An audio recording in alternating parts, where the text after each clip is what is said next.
Prva specijalizovana izložba Expo u Centralnoj Aziji održana je u Astani 2017. Više od 4 miliona turista posetilo je događaj koji je prema rečima Kazahstanaca promenio grad.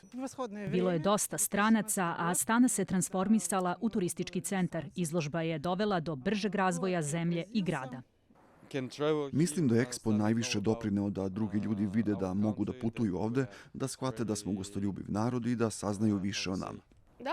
Bilo je veoma zanimljivo tokom izložbe. Gužva svuda na ulici, u saobraćaju bilo je mnogo različitih nacionalnosti.